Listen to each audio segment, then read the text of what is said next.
আচ্ছা, বিসমিল্লাহির রহমানির রহিম। আজকে আমরা ফিনান্স এবং ব্যাংকিং বিষয়ের আলোচনা করব। ফিনান্সের একটা গুরুত্বপূর্ণ অধ্যায়, সেটা হচ্ছে অর্থের সময় মূল্য। অর্থের সময় মূল্য নবম দশম শ্রেণীর জন্য এটা খুবই গুরুত্বপূর্ণ একটা অধ্যায়। এই অধ্যায়ে মাত্র 5টি সূত্র শিখলেই এই অধ্যায়টা পারা যায়। 5টি সূত্র এবং কি চক্রবৃদ্ধির এম এর মান 5টি, এগুলো জানলে কি আমরা এই অধ্যায় পুরোপুরি শিখে যাব। তাহলে দেখো, এখানে ফিনান্সের আর অর্থের সময় মূল্য মানে হচ্ছে অর্থের বর্তমান মূল্য এবং কি অর্থের ভবিষ্যৎ মূল্য। অর্থের কি বর্তমান মূল্য আর কি অর্থের ভবিষ্যৎ মূল্য। অর্থের বর্তমান মূল্য কি? অর্থের বর্তমান মূল্যটা হলো যে তোমার 5 বছর পরে কি 1 লাখ টাকা লাগবে। কয় টাকা লাগবে? 5 বছর পরে 1 লাখ টাকা লাগবে। কিন্তু তুমি ব্যাংকে কিছু টাকা এখন জমাতে যাচ্ছ, ওই 1 লাখ টাকা পাওয়ার জন্য ব্যাংকে কিছু টাকা রাখতে যাচ্ছ। মানে কত করে রাখলে তুমি 5 বছর পরে 5 লাখ টাকা পাবে এটা তুমি জানো না। বর্তমানে কত টাকা রাখলে 5 বছর পরে 5 লাখ টাকা পাবা সেটা তুমি জানো না। এই যে বর্তমানে যে কত টাকা রাখলে 5 বছর পরে 5 লাখ টাকা পাবা, সেটা নির্ণয় করা কি বলা হয়? বর্তমান মূল্য। সেটা নির্ণয় করা কি বলা হয়? বর্তমান মূল্য। তাহলে বর্তমান মূল্য কি বুঝছো? যে কিছু টাকা পাওয়ার আশায় বর্তমানে কত টাকা ব্যাংকে রাখতে হবে বা বর্তমানে কত টাকা করে জমাতে হবে ব্যাংকে, সেটাই হলো কি বর্তমান মূল্য। আর ভবিষ্যৎ মূল্যটা কি? তোমার কাছে 1 লক্ষ টাকা আছে, তোমার কাছে কি 1 লক্ষ টাকা আছে, এই টাকাটা ব্যাংকে রাখলে 5 বছর পরে কত টাকা পাবে তুমি এটা জানো না।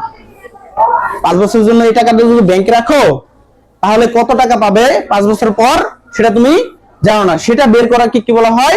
ভবিষ্যৎ মূল্য। ক্লিয়ার? বর্তমান মূল্য কি? যে আমার 5 বছর পর 5 লক্ষ টাকা লাগবে, এখন কত টাকা করে জমাইলে 5 বছর পর 5 লক্ষ টাকা পাবো সেটা নির্ণয় করা, সেটা হলো কি বর্তমান মূল্য। আর ভবিষ্যৎ মূল্য কি? এখন 1 লক্ষ টাকা আছে, এটা যদি 5 বছরের জন্য ব্যাংকে রেখে দেই তাহলে কি 5 বছর পর কত টাকা পাবো সেটা আমি জানি না, সেটা নির্ণয় করা কি বলা হয়? ভবিষ্যৎ মূল্য। একদম সিম্পল কথা। আর যদি সহজ ভাষায় বর্তমান মূল্য মনে রাখতে কষ্ট হয় তাহলে কি কিছু টাকা পাওয়ার আশায় যে উদ্দীপকে লেখা থাকবে যে কিছু টাকা পাওয়ার আশায় রহিম সাহেব এখন এত টাকা জমা রাখতে চাই, কিছু টাকা ব্যাংকে জমা রাখতে চাই বা চাচ্ছে, ঠিক আছে? এরকম বোঝালে কি বর্তমান মূল্য। মানে শর্টকাটে কি পাওয়ার আশা, এই কথাটা বললে কি আমরা ধরে নিতে পারি কি এটা বর্তমান মূল্য নির্ণয় করতে হবে। এরপর এই বর্তমান মূল্য ভবিষ্যৎ মূল্যের জন্য সূত্র আছে কয়টা? 4টা। বর্তমান মূল্য এবং ভবিষ্যৎ মূল্যের জন্য সূত্র আছে 4টা। প্রথম সূত্রটা হচ্ছে বর্তমান মূল্য পিভি সমান সমান FV divided 1 plus I power N. তাহলে এফভি মানে ভবিষ্যৎ মূল্য। এফভি মানে কি? ভবিষ্যৎ, মানে ভবিষ্যৎ মূল্য। ঠিক আছে? ভবিষ্যতে কত টাকা পাইতে চাও সেটা দেওয়া থাকবে উদ্দীপকে। ভবিষ্যতে কত টাকা পেতে চাও সেটা কি দেওয়া থাকবে উদ্দীপকে। 1 তো 1 সূত্রের 1। আর আই হলো ইন্টারেস্ট রেট, সুদের হার। আই হলো কি ইন্টারেস্ট রেট বা সুদের হার। এবং এনটা হলো কি নাম্বার অফ ইয়ার, বছর সংখ্যা। এনটা হলো কি নাম্বার অফ ইয়ার মানে কি বছর সংখ্যা। তাহলে বর্তমান মূল্যে আমাদের দেখো 2টা সূত্র আছে। একটা হলো কি বার্ষিক সুদ, বছরে যদি একবার সুদ দেয় তাহলে কি এই সূত্রটা হবে, প্রথম সূত্রটা হবে। বছরে কয়বার সুদ দিলে? একবার সুদ দিলে কি হবে? বার্ষিক সুদ। বছরে একবার সুদ দিচ্ছে মানে কি বার্ষিক সুদ। তাহলে কি নরমাল সূত্রটা হবে এই প্রথম সূত্রটা। এরপরে দ্বিতীয় সূত্রটা আছে চক্রবৃদ্ধি সুদ।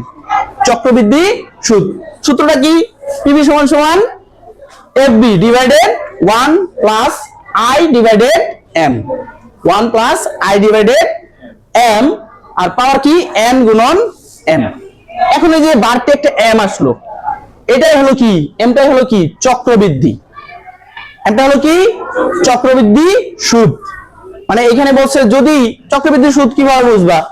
যদি বছরে একাধিকবার সুদ দেয়, বছরে একাধিকবার সুদ দিলে সেটাকে বলা হয় কি চক্রবৃদ্ধি সুদ। সুদের উপরে যে সুদ দেয় সেটা কি চক্রবৃদ্ধি সুদ। মানে বছরে যদি বলে যে ত্রৈমাসিক সুদ, এই যে এখানে লিখে দিচ্ছি দেখো, ত্রৈমাসিক, অর্ধবার্ষিক, দ্বিমাসিক, মাসিক বা সাপ্তাহিক, এরকম সুদের কথা বললে তখন সেটাকে বলা হয় কি চক্রবৃদ্ধি সুদ। তাহলে বুঝতে পেরেছো বর্তমান মূল্য সূত্র কিভাবে হবে? প্রথমটা হবে কি PV equal FV divided 1 plus I power N. আর চক্রবৃদ্ধিটা কিভাবে হবে? PV equal FV divided 1 plus I by M power N গুণন এন। ঠিক আছে, এটা হলো কি চক্রবৃদ্ধি। এরপরে আছে কি ভবিষ্যৎ মূল্য। ভবিষ্যৎ মূল্য কি বলেছি আমরা? যে আমার কাছে 1 লক্ষ টাকা আছে, এই টাকা যদি ব্যাংকে 5 বছরের জন্য রেখে দেই, 5 বছর পর কত টাকা পাবো এটা আমি জানি না, এটা বের করাকেই বলা হয় কি ভবিষ্যৎ মূল্য। তাহলে কি ভবিষ্যৎ মূল্য সূত্র এফভি ইকুয়াল পিভি গুণন 1 plus I into N, I power N. আচ্ছা, তাহলে কি FV equal PV bracket 1 plus I আর পাওয়ার কত এন। এটা হলো কি বার্ষিক সুদ, এটা হলো কি বার্ষিক সুদ। আর ভবিষ্যৎ মূল্যর যে চক্রবৃদ্ধি আছে ওই যে একই ধরনের, একই ভাবে আবার এরকম থাকবে, ত্রৈমাসিক সুদ দিতে পারে, কোন ব্যাংক অফার দিতে পারে ত্রৈমাসিক সুদ, কোন ব্যাংক আবার অফার দিতে পারে কি অর্ধবার্ষিক সুদ, কোন ব্যাংক আবার দিতে পারে সাপ্তাহিক সুদ, তাই না? সেই ক্ষেত্রে আমাদের সূত্রটা কি হয়ে যাবে? চেঞ্জ হয়ে যাবে। আমাদের উদ্দীপকে দেখতে হবে আসলে কোন সুদ, বার্ষিক সুদের কথা বলছে নাকি ত্রৈমাসিক, অর্ধবার্ষিক, না অন্য কোন সুদের কথা বলছে, তাই না? দেখতে হবে। তাহলে কি সূত্রটা কি হবে? FB equal PV into 1 plus I by মানে I divided M R power কি এন গুণন এন। এটা হলো কি চক্রবৃদ্ধি সুদের ক্ষেত্রে। তাহলে ভবিষ্যৎ এবং বর্তমান মূল্যের সূত্রগুলো গেল। এরপর আছে দেখো প্রকৃত সুদের হার, মানে কি আমরা সুদের হার নির্ণয় করব। প্রকৃত যে সুদের হার আছে সেটা নির্ণয় করব কিভাবে দেখো। তাহলে প্রকৃত সুদের হারকে সংক্ষেপে লেখা হয় ইএ আর। তাহলে দেখো এখানে সেকেন্ড ব্র্যাকেট, তারপর কি ফার্স্ট ব্র্যাকেট, তারপর কি 1 প্লাস আই ডিভাইডেড এম পাওয়ার কি এম মাইনাস কি 1 গুণন 100। শেষে যায় তোমার উত্তরের সাথে মানে যেটা বের হবে তার সাথে 100 গুণন করলে কি তোমার বের হয়ে যাবে উত্তরটা।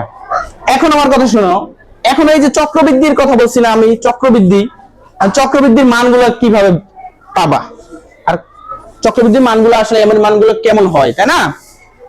আমাদের বছর হয় কয় মাসে? 12 মাসে।